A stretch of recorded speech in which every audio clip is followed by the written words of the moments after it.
Hello, everyone. Welcome back to another episode of the Cedarville Stories Podcast. I'm Mark Weinstein, and as I start today's program, I want to thank my friend Richard Hunt from Caleb, who gave me the idea for today's podcast by asking me, where are the former Cedarville student PR writers after they graduate? That story has been written about, and today is the podcast version with an added twist. In the studio today, I have two senior writers, Ben Konuch and Sarah Mummert. Ben has worked in the PR office for a little more than a year, and Sarah's been with us for 3 years. They both do an outstanding job, and I'm sure you're going to enjoy their story. Also on today's program is one of my former student writers, in Kathryn Sill. Kathryn graduated in 2016 and is currently working as a communications manager for neurosurgery for Stanford University's School of Medicine. She previously worked for Gilead Sciences and for the Byers Eye Institute at Stanford. I think you're going to really enjoy this program as we talk about communicating news and stories with Ben, Sarah, and Kathryn today on the Cedarville Stories Podcast. So it's great to have you all on the program today. I've been looking forward to this conversation for quite some time, and I think the best way to start the program is to get to know you a little bit better. Mm-hmm. We won't spend a lot of time here, but so for our listeners and our viewers, Ben, I've been told by Ben that he loves the city of Cleveland, Ohio. Now, that's not unusual, but given that he grew up in the Philippines, where did this fascination and love affair with Cleveland come? Yeah, I can see how that's maybe a bit confusing on the surface. I grew up in the Philippines, but we would always come back in the summers. Okay. And my dad's family was originally from Cleveland, emigrated from Ukraine, moved to Cleveland in the first 2 years of being in the States, and my dad grew up, and we've been there ever since. So Cleveland's home for me. It's the only home I've really had in the States, and with my mom being a big baseball fan, I mean, come on, I gotta cheer on Cleveland. No one else will, so I gotta. Well, the Cleveland baseball team did a good job last year. They almost went to the World Series, right? Yeah, we did. Yeah. This is our year. Everyone says that. This is our year. Okay, we'll be looking forward to that. So let's go to Sarah. One thing I learned about Sarah in preparation of today's program was that as a child, she was interested in working for NASA. And she was really interested in the galaxies and exploring all that fascinating things that are up in the sky. Tell us about that. Yeah. I was fully convinced that was going to be my career long term. I was going to be an astrophysicist for NASA. I'm glad I ended up in writing instead, but I've applied for some internships and stuff there just to see if I can make it in ever, but just kind of reviewing my fascination, I was just awestruck by a meteor shower when I was in middle school. Okay. And I spent so many hours outside in the cold after that, and I know the winter sky and the constellations pretty well, but I would watch spacewalks for fun. There was one on yesterday. I ended up getting sucked into it for 15 minutes. So apparently I'm still kind of a nerd about it, but yeah, it's just, I think I was just fascinated with God's creation and just how much bigger everything is than we are. And I don't know. It just became a passion. Well, that's good. And you still have that passion. Apparently I do. I just found that out. Yeah. So let me transition over to Kathryn. Now, for our viewers and listeners, Kathryn is joining us from California. So she's on a TV monitor to my right. So Kathryn, I'm going to spare you the agony of having to relive some childhood memory. But I'm curious to know from you, when you think about your journey to where you are today, and part of that journey includes your time here at Cedarville and in our office, but what stands out to you the most, beginning as a student writer to where you are today?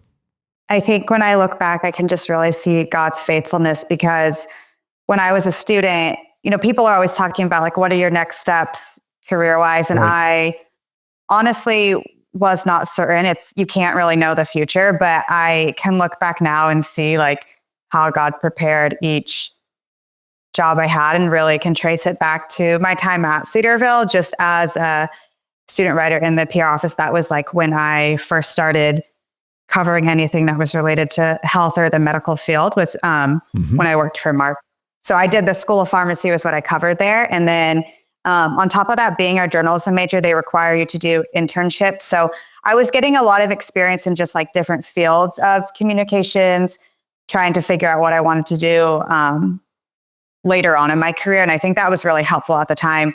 I don't think I realized how beneficial that was. And having a smaller class size too, I was able to get more like one-on-one experience with professors. Yeah, I hear this a lot. It's so encouraging to just see the impact that Cedarville faculty and staff can have on students, not just while they're in class, but for years to come. And so thanks for sharing that. Let's stay with you, Kathryn. So I know you work at Stanford School of Medicine, and it's a very important job, I would think, communicating what you do. What is your responsibility in your role right now? So I work as a communications manager for the School of Medicine at Stanford's neurosurgery department.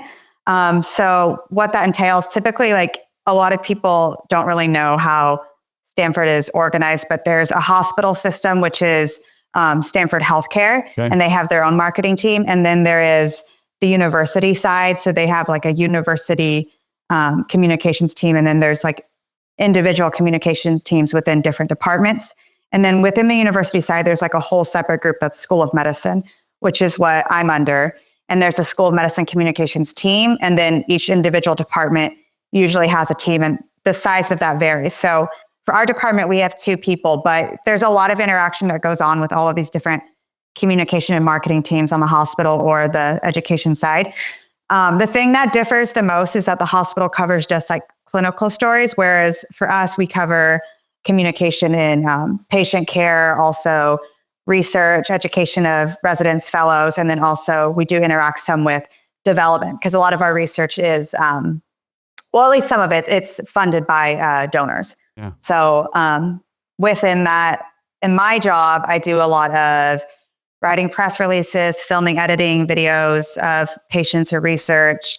There's some social media, some publication design. So stuff with like Adobe software, we do a lot of that.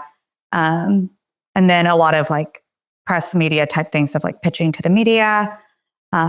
There's probably others that I'm forgetting, but those are just like the main things off the top of my head. So as I think about the scope of the public relations department at Cedarville, you know, it's grown over time. I don't know how many students we're working with when Kathryn was in, but like we're now up to like 5 student writers, which is great. And as I think of you guys, Ben and Sarah, you're following in the footsteps of some really strong leaders. You know, I talk about Kathryn and what she's doing out at Stanford. I think of Nathan Pilling, who's at the Kansas City Star, who was in that story.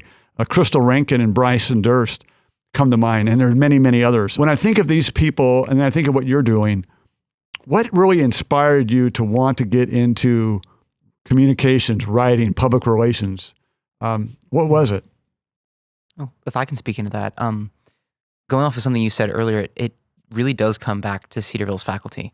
Like, I've had a love of writing for as long as I can remember, but it was usually more in like the creative writing spaces. Sure. I like fiction writing, nonfiction, poetry, that kind of stuff. But I knew I wanted to be a communication major, and it was a class here, writing for the communication profession, taught by Dr. Andrew Harris. Okay. And we did a lot of what we do now, learning how to write press releases, how to write hard news style op-eds, the type of writing that we'll do in our field. And that was the first time I really had a chance to do that. And it really clicked that this is a type of writing that I love to do. Is I like to tell stories, but not just my own stories. I like to tell other people's stories. Right. And realizing I had the tools to do that, he actually, I think he recommended me to apply to a position here at Public Relations. And if it wasn't for him, I probably wouldn't have gotten down this pathway. You really are able to draw out the emotion and tell the story through emotion. Mm-hmm. What about you, Sarah? Well, my professional writing major has like a professional panel that we do in the spring, and Mark came and spoke.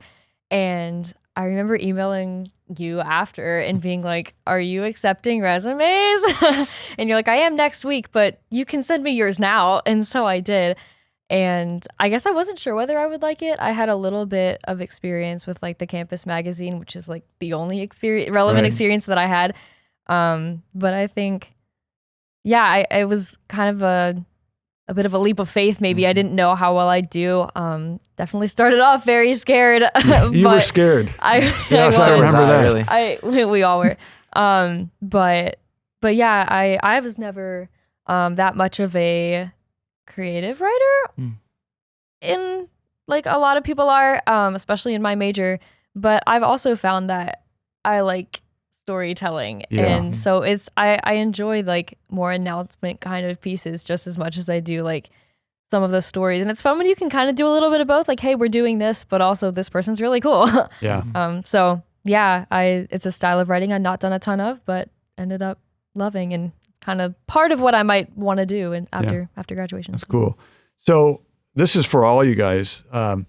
So because you all are doing the same thing, and just in different venues. But when I think of, the question that is in my mind is, how do you guys go about finding stories and then telling those stories that you hope will resonate with the audience? Because there's one thing about writing a story, but unless it connects with somebody, it kind of falls flat. So how do you find your stories, and how do you make sure they resonate with whoever's going to read or see or listen?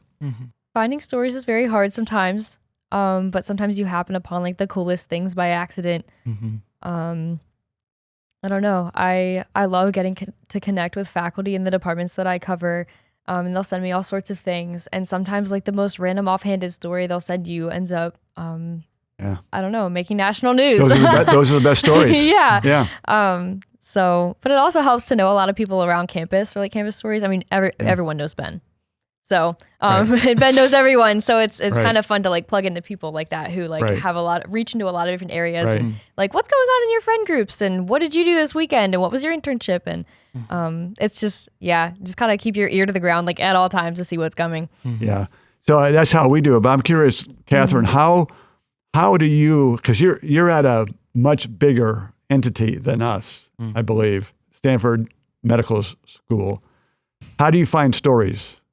I mean, I got to be honest, a lot of the skills that I learned working for you, Mark, I still apply now in terms of finding stories. So I learned a lot from you, that just being one of the examples. But when I'm new to a department at Stanford, typically what I do is I introduce myself at a faculty meeting, and then I will attend those quarterly to tell them about our team, try to get them to reach out to us, and then just reaching out to the faculty directly. So I'm in charge of our clinical faculty, whereas my team member is part of research. So we split up reaching out to them if they have stories or not. And something that's helpful too, I mean, for a lot of our clinical faculty, there's a good amount that also have labs. So they're clinician scientists.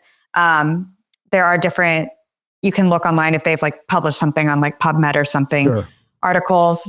But yeah, a lot of times it's a mixture of them reaching out to me and me reaching out to them. I think in our roles, it is good to be proactive because other people are busy in their jobs. And so that is our job to seek things out and not just wait for it to come to us, and trying to take initiative. I really saw that from Mark when I worked in PR. He was like always taking initiative to look for things and how to improve on things. And so I think I really learned from his example in trying to be that type of employee later on, because that's what employers want to see. I can attest that I have found a lot of unsuspecting faculty members to do stories, and I've scared them, I'm sure, many times. But I appreciate that. So, Kathryn, let's stay with you. So, when you think back to your Cedarville time, but also post Cedarville, is there a moment or two, a pivotal moment or two that you point to that's really influenced your career path?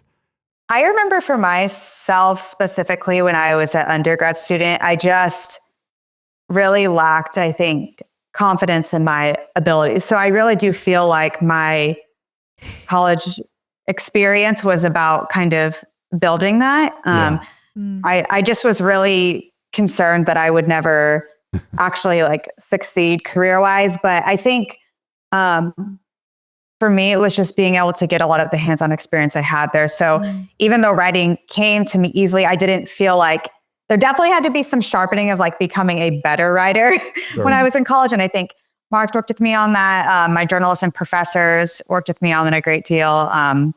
Dr. Gilbert is one of the professors I had in journalism.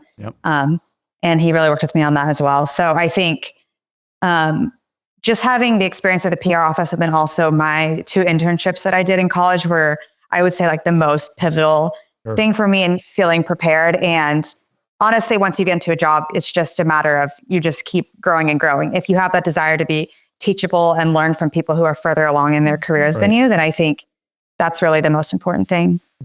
I want to go to Sarah quickly, but I have a follow-up question to what you just said, Kathryn. So could you relate to Kathryn? I was going to say, I wanted to say something. I was like, Mark, don't start talking because I want to say something. No, Kathryn, that is so encouraging to hear you say about like looking to build confidence. Because I feel like Ben, you would probably echo this too. Like just like starting in our programs and then like even getting a job like this and even having stories like picked up on like K-Love and published like WDTN and things like that. It's like, it's still like, do I actually have any skills? Like, I don't know. And so just kind of watching that as we've just grown more confident and then seeing that you have been a professional in the field and like kind of started in the same place. And that's just, I don't know. It was really encouraging hearing you say that. Yeah. Mark knows that I started very discouraged. But with internships and especially this year, I've grown a lot too in confidence. I admit, very, very kindly and very professionally, I hope, I have told Sarah that she reminds me of you. and that's a compliment because look where where Kathryn is today. Yeah. So Kathryn, back to your comment about, learning from people who are more advanced in their career. Have you taken the opportunity, because now you're more advanced in your career than some people, to actually be a mentor to somebody else, help them along? Has that happened yet? Well, this is my first time being in a managerial role. So this is honestly like my first time, I think, experiencing that. Okay. And I do have some friends that have like, connected me with friends who want to get into the field I'm in, but they're like making a shift in their career a little bit later on. Whereas I've kind of stayed in this since I graduated. So there's been opportunities for that, I think, to have some phone calls with people or like look over their resume when they're just trying to get into the field. So yes, but I still think there's more to come. I honestly still feel like I am still in that phase of learning from other people. Sure. And I hope that I stay that way lifelong because I think that's the best place to be. But yeah, we should never stop learning. I mean, even me in my age, I need to continue to learn. And frankly, I have. I mean, I never thought I would have been a host of a podcast.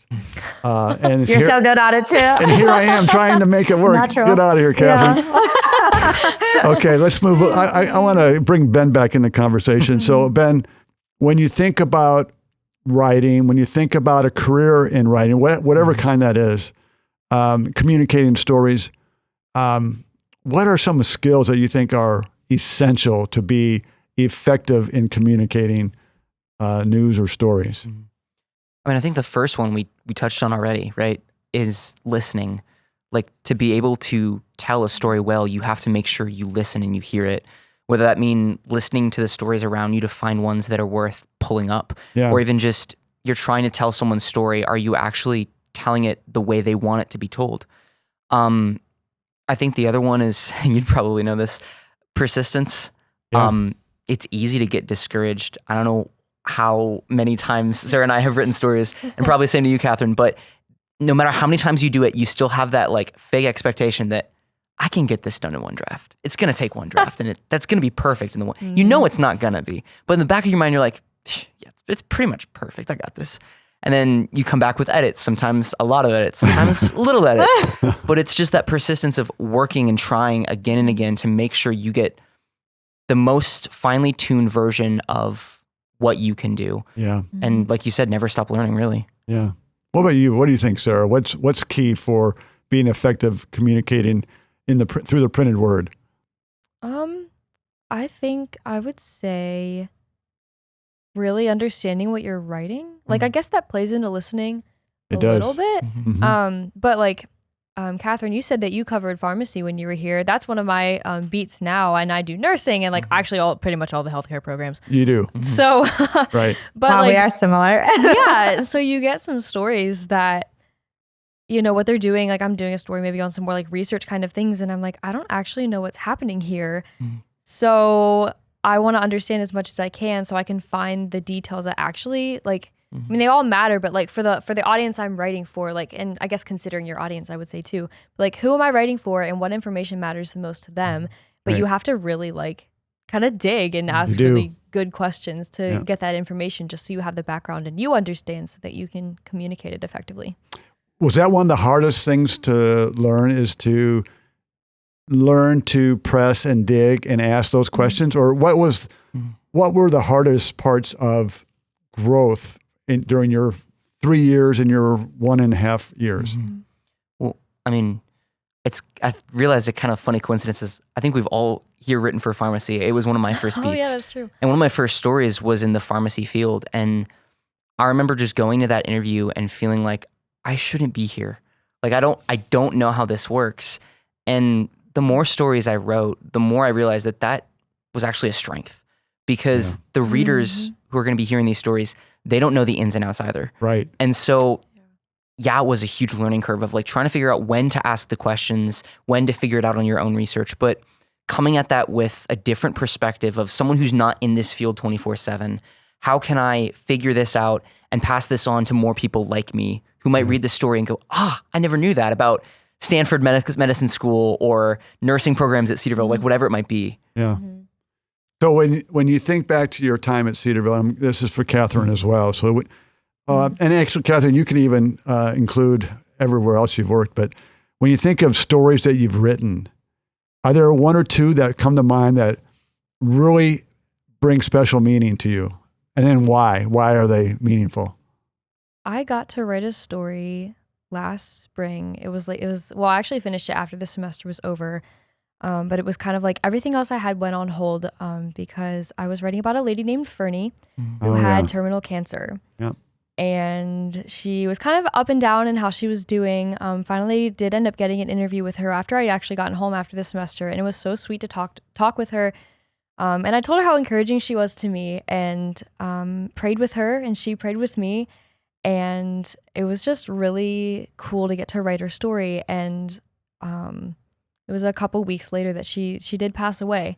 So I was then in communication with her husband, and we got this story published, and it really meant a lot to them. And hoping that her story is going to be encouraging to other people. They wanted to share it. They're missionaries in Brazil, right? And they wanted to be able to share it with some people they knew. They lost a son before to cancer as well, but just seeing her faith and like how she was at peace.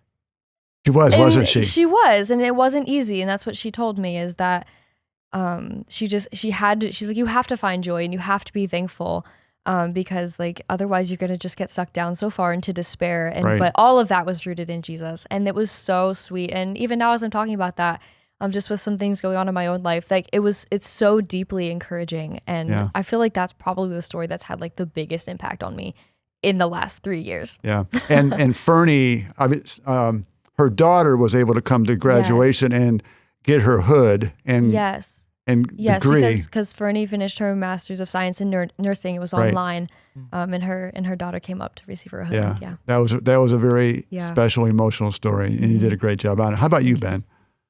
I feel like the cop-out answer, but like, how do I pick one? Yeah, you've had a lot. Yeah. And I'm trying, but immediately when you ask the question, like every single story I've written just goes out of my head. Like, have I written stories?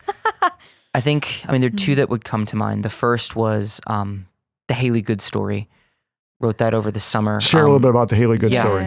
Haley Good was a recent graduate here from the nursing program, and she was a NICU baby. She was born very early, very high risk of not surviving that birth in those first few weeks. And she made it through, and she overcame a lot of really serious health complications to come to Cedarville to get her nursing degree because she wanted to go and help others, and ended up getting a job in that very same NICU ward where she was a baby. Right. And that was just a really cool story. I'd just come back during the summer, and it was like the first story I got, and just to sit down and hear her talk about like her faith and her journey and all of these incredible circumstances she overcame, and how God used that to put her like in this place where she knew so fully that his hand was working. It was awesome. And the second story is one I did recently as well about the Martin family, who fostered a young child, ended up adopting her, and a really cool ministering opportunity that opened up with her biological father and how they were able to completely change lives because of their willingness to foster. And that definitely put something on my radar of maybe in the future that might be a route I hadn't considered before. Yeah, those are very meaningful stories. I think the thread that goes through those stories that makes them powerful, multiple threads. One, it's truth. And two is there's just a love, an emotion that comes out. And for Kathryn and our listeners and viewers, the Haley Good story had a lot of opportunities to go national. I remember calling Haley. I was off campus because I had just taken a call from Nora O'Donnell's assistant on CBS Evening News, and they wanted to feature that story in a future newscast, which they did. So, in fact, when I think of Haley's story, I get goosebumps because it's such a great story, and her attitude was sensational. So, yeah, those are great stories. But how about you, Kathryn? First, let's go back to Cedarville. Did you get a story like one of these, or do you remember any stories that you wrote? I don't think they were quite. I don't know if they got quite the level of exposure on the news like those stories that you shared. But when I was thinking, I do remember there was one story I wrote that was on a professor. He was, I don't know if you remember the story, Mark, but he was biking. It was hit by a car while he was biking over the summer. Yeah, George Huff. Mm-hmm. Yes. And great memory. So yeah, I remember interviewing him, and it was the same thing. Story was very powerful. I think when you have the component of the faith aspect too, adds a different side to it. Let's continue down that faith street, that's Faith Avenue. So Kathryn, you're working at in my opinion, a high stakes industry. Healthcare is paramount in our country. You're working at a major institution, organization, Stanford University, and medical school. So how are you able to do your job well and stay grounded in your faith and still manage to do what you need to do? How do you do that? What's your secret? What's your strategy? Yeah, I mean, as some background for people, if they're listening, they're not maybe familiar with the area that Stanford's located in. It's located in the Bay Area, also known as like Silicon Valley. So it sits in between San Francisco and San Jose. And if you're not super familiar with that area, I think most people know kind of like the reputation it has. It's probably like one of the most unchurched areas in the US. At least that's what one of my pastors told me at a previous church I used to go to. And it's true. I think it's a little different. When I was living in the Midwest, you drive down the street and you see church after church after church. And that's not really what you see here as often. But I will say, even though there aren't a lot of churches in the area, there definitely are some solid ones. Within California, I don't know if you guys are familiar, but in Southern California is the Master's Seminary. So that's John MacArthur's church. So we have a lot of churches that are planted in this area. We're farther up north from that seminary. So really solid expository preaching, going through verse by verse. And I think for me, when I moved out here, the focus was, obviously I did want to do a good job in whatever job I was in at the time. But it was also finding a church to be plugged into. I think that's super important, and not just going to any church, but a church that really preached God's word and really taught us to be like the Bereans in Acts, where we studied God's word to know it for ourselves. And I think even now I go to a church that started off as actually a church plant. So I was like part of the core team, a church really focused on evangelism and being a light here in the Bay Area. And so that was really important for me, not just to get community. I was not going to church like just for a social aspect, but this is the reason I exist, and the purpose of my life is to glorify the Lord. So I think that has played a pivotal role after I left Cedarville. You know, I think when I was there, I learned a lot of habits I formed of having like daily devotional time, and carried that through into my adulthood after, because college really is, it's 4 years you're there, but then you have the rest of your life after. And so I knew that I wanted to live my life in a way to continue growing spiritually. And so, yeah, I got plugged into a church. And then I think in terms of like how that plays out in the workplace, I mean, even though a lot of people don't necessarily go to church here and they don't necessarily agree with the things that I believe, I think most people are usually tolerant to listen. Sometimes they're not. It's kind of a mixed bag. But I think for me, I just tell myself, and it really has been a motivator, because obviously there are days, I think, at any job, you're going to feel tired. You have that temptation to want to be lazy. I think we just have that sin nature. But having that constant conviction of knowing that I'm working ultimately for the Lord, and that like, even above any boss that I have, it's like, if I know like, okay, God is my boss, I want to honor him in the way that I work. I want to be a diligent worker. That's really what helps me in terms of that. One more question to Kathryn before I bring it back to our great students. And because one of your beats here was pharmacy, similar now, you're in that area. And your job is with neurosurgery. So what kind of stories come out of that? How difficult is it to write about something so technical? Is it difficult, or do you find it somewhat easy, or it's probably definitely rewarding? Yeah, I think for the patient stories, those are a little bit easier for me to understand, because you're interviewing the doctor and also the patient. And at that point, the doctor has simplified it into an understanding that a patient who might not be in the medical field can understand. I think where I find it to be more difficult content-wise are research stories. Those can be very above my head. And I don't remember who advised me this. It might have been a past career mentor I had at Stanford. But when I do the research stories, typically what I do is I just ask questions over and over until I get to a point where I feel like I can understand it. Because if I don't understand it, I'm not going to be able to write it. Right. And so that's really, I think that's really good advice. And, I hate to mention this, but I did have a boss recently say, when you're writing those research stories, if you like really still do not understand it, they're like, use Chat GPT to like simplify it to where you can understand it. Yeah. Still obviously write the story yourself, but like get it to where somebody not with that kind of background can understand, because they're going to speak in their jargon of what they've been trained in the same way that we do. Right. So you have to get it to where you can understand it. I'm glad you mentioned AI and Chat GPT, because actually I was just going to ask you if you use it, because I can honestly confess that I will use it. And sometimes if I have like writer's block, I'll use it, but it has to be used correctly. And I don't let our students use it because I want them to write the stories. Yep. I agree with that. Me too. So me three, I guess I should say. Yeah, I don't use it that often. I used it one time for goal setting because my manager's like, just use this to brainstorm, but I haven't used it yet actually for a research story. It's just like something that was advised to me, but yeah, I don't use it often.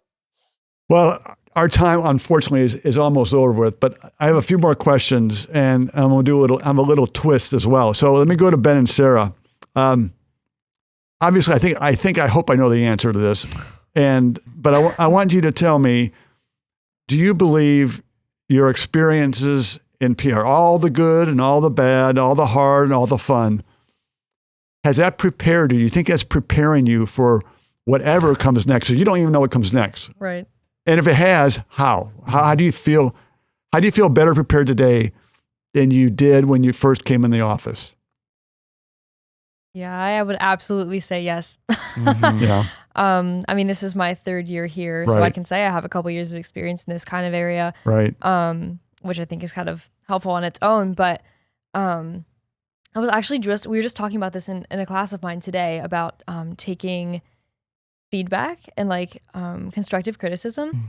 And as a writer, that's like highly, highly important. And I've hadn't done a ton of writing before.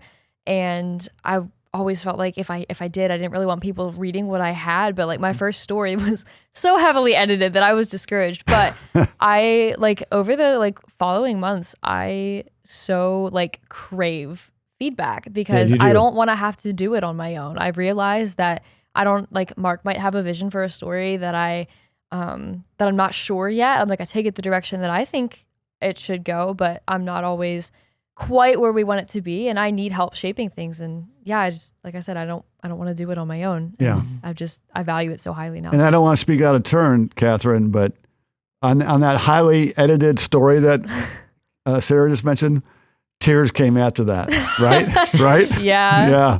But it was my first story, and it was picked up by WDTN, and I was like, oh wait, maybe I actually have some skill here. That's right. So it was rewarding. What about you, Ben? I mean, I would also say absolutely it prepares us. I hope that goes without saying. Please don't kick me off the podcast. No. I think I'd echo what Sarah said, like definitely learning how to take feedback and implement it, but also seeking after feedback where I get to do more. That's been a big thing is, in school, high school, you get assignments, you get feedback, change this, do this differently. Yeah. Whereas here, it's a whole new ballpark. It's, okay, try again. This is what we're trying to get at.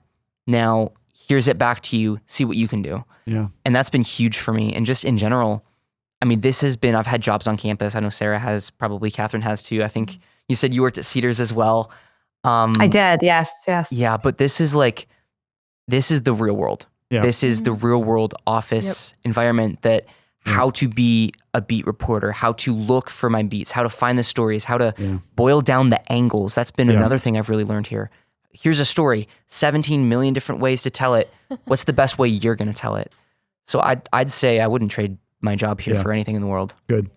Yeah, I think I've said this, and I'm biased, I know, but I think the best job at Cedarville for a student is if you have interest in writing is to be in our department because you get a lot of experience, and we try to treat you guys as professionals, not as just students. Yep. Okay, and we feel it and we appreciate it. We care about you. So guys, I want to thank you for joining me this week on the Cedarville Stories podcast. I've enjoyed it.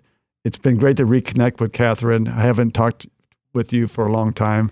We share LinkedIn posts. We do. And so I love hearing from her. But before I go, the last word is, Kathryn, as someone who has walked the path of all the students who are currently working in the PR department and all those who are going to come after them, what advice would you give to someone looking to want to have a career in some kind of communication field? What advice would you give them? I really feel like that first job out of college is just about getting your foot in the door. But the best way that you can prep yourself is you want to start building that resume as a student. So like the PR office was so crucial. Like Mark talked about, you're really learning professional skills there. You're learning what it's like to meet deadlines and be in an office setting. And I think that was really helpful because it was structured hours that I could have in my day to kind of get used to that. Yeah. And then I think just once you get your foot in the door,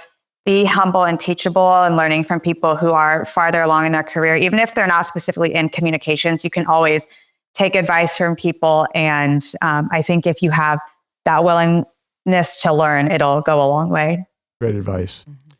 Hey guys, again, I could keep talking with you, but I know time is up. And just know how much I appreciate you and value you. And Kathryn, thank you for setting a good example for all of our students. And I greatly appreciate you as well. So y'all have a great day, and thanks for joining me this week on the Cedarville Stories podcast. Thank you, Mark. Good to talk to you.